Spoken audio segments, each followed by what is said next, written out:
স্বামীকে আটকে স্ত্রীকে গণধর্ষণ, 7 জনকে 20 বছরের জেল, 50,000 জরিমানা অনাদায়ে 1 বছরের জেল সাজা শোনাল কল্যাণী এডিজে আদালত। উত্তর 24 পরগনার কাঁচরাপাড়া রেলওয়ে স্টেশন থেকে নদিয়ার কল্যাণীর দিকে রেল লাইন ধরে হাঁটছিলেন স্বামী স্ত্রী। অভিযোগ, সেই সময় কল্যাণী এক্সপ্রেসওয়ের ওপর অবস্থিত রেল ব্রিজের নিচে কয়েকজন পথ আটকায়। অভিযোগের পর ওই ব্যক্তিরা বিবাহিতা তরুণীকে টেনে হিঁচড়ে নিয়ে যায় রেল ব্রিজের তলায় এক ঘন জঙ্গলে, যেখানে স্বামীকে আটকে রেখে স্ত্রীকে গণধর্ষণ করা হয় বলে অভিযোগ ওঠে ওই ব্যক্তিদের বিরুদ্ধে। এরপর কল্যাণী থানায় লিখিত অভিযোগ দায়ের করেন নির্যাতিতা। পুলিশ সূত্রে খবর, অভিযোগকারিনীর বাড়ি উত্তর 24 পরগনার কাঁচরাপাড়া এলাকায়। অভিযুক্তদের বাড়িও কাঁচরাপাড়া এলাকায়, কিন্তু ঘটনাটি ঘটে কল্যাণী থানার অধীনে। বিবাহিতা তরুণীর অভিযোগ পাওয়ার পর ঘটনার দিনই পুলিশ অভিযুক্তদের গ্রেপ্তার করে। এরপর কল্যাণী মহকুমা আদালতে চলছিল মামলা। বৃহস্পতিবার কল্যাণী এডিজে আদালত 7 জন অভিযুক্তকে দোষী সাব্যস্ত করে। শুক্রবার 7 জনকে যাবজ্জীবন অর্থাৎ 20 বছরের সাজা ঘোষণা করলেন অতিরিক্ত দায়রা জেলা বিচারক সুবের্থী সরকার।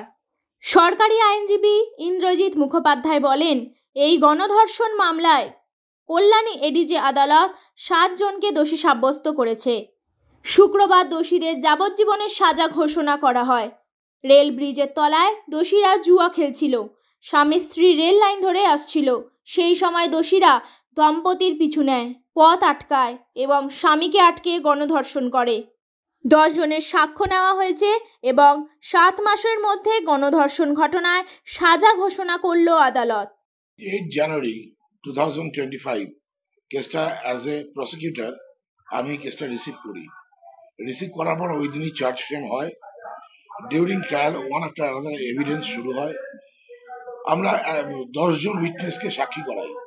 তার মধ্যে প্রথমে হচ্ছে হাজব্যান্ড, যে ছিল ভিকটিম গার্ডের হাজব্যান্ড, তারপরে ভিকটিম গার্ড, তারপরে পুলিশ পার্সোনালস, সিজার উইটনেস, তারপরে forensic evidence and doctor, and thereafter IO. Total evidence complete হওয়ার পর এই কেসে আর্গুমেন্ট হয়। আর্গুমেন্টের পর গতকাল আদালত গিল্টি হোল্ড করে 8 জনের মধ্যে 7 জনকে। আজকে তার প্রনাউন্সমেন্ট হয়। এই 7 জনের প্রনাউন্সমেন্ট যেটা দেয় সেটা হচ্ছে 20 years rigorous imprisonment with 50,000 fine, in default 1 year simple imprisonment। এইটা হচ্ছে কেসটার ফেট দেওয়া। এবং আমি এটা বাধ্য হয়ে বলছি যে this is a remarkable case.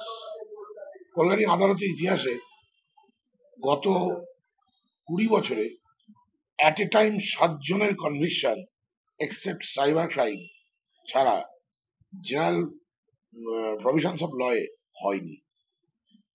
This is a team achievement, this is a group achievement, and we have achieved ইট।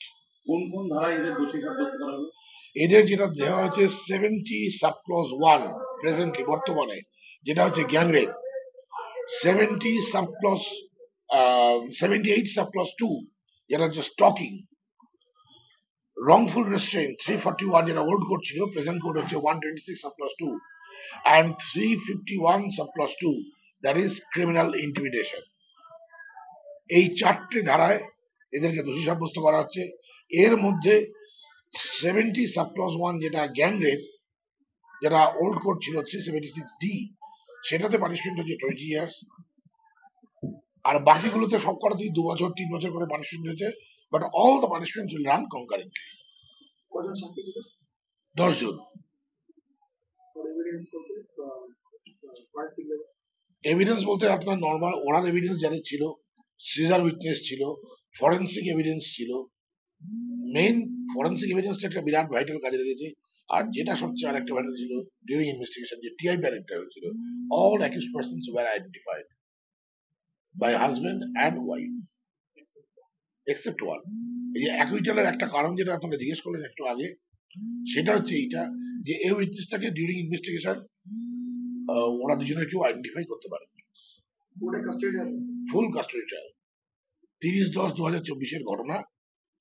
আর আজকে হচ্ছে এটা জাজমেন্ট। 10 মাসের মধ্যে ইনভেস্টিগেশন আর ট্রায়াল অল আর কমপ্লিটেড।